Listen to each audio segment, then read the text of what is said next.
Hello, welcome to Spirit and Truth. So now I'm going to talk about Jesus as the complete and obedient, complete in his obedience to the Father. So we just have this idea that Jesus came to represent the Father perfectly. And in that representation, we have a few verses about Jesus' obedience. And it was something that, needs to be addressed. The Father sent the Son. And I think that was something that I've already talked about a little bit, but we probably should say a bit more. In Galatians 4:4, it just says, Jesus, referring to him, has been sent forth by the Father. And so as Jesus was sent forth, he spoke the words of the Father. He did the actions of the Father. He was a perfect representation of the Father. And then we see that there are a few verses that even take this up a little bit, that Jesus was completely obedient. And so in Mark 14:36, it says, and he, Jesus, said, Abba, Father, all things are possible for you. Remove this cup from me, yet not what I will, but what you will. So this was the night that Jesus was about to die, and he's saying, please remove this cup of suffering that's about to come.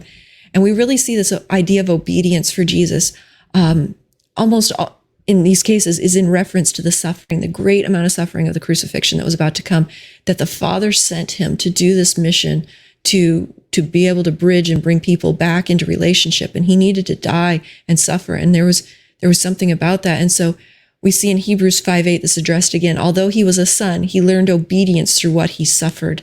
And a lot of times, I think we see obedience as following every last rule, every last instruction. It is that. But here, this obedience led Christ to suffer something for people. And the cost was for relationship more than anything.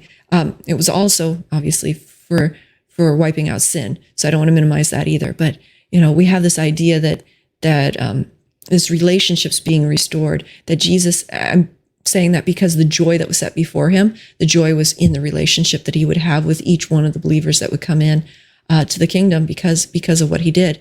And so he was being obedient to the Father, to this plan that had been set out. And so we see, and in his humanity, that cost him a lot, that the entire incarnation cost him a lot to be here with us, but then also just through the crucifixion. So in Philippians 2:8, we see one last verse here. And being formed in human form, he humbled himself by becoming obedient to the point of death, even death on a cross. And so his perfect obedience was to be a suffering servant and sacrifice for all of us. And that obedience was to the Father. This plan of love and reconciliation actually flowed from the Father. So I think a lot of times when we think of the Father, really we need to get our picture of him and what it was going to cost him, and then how Jesus then went through being obedient to that whole plan.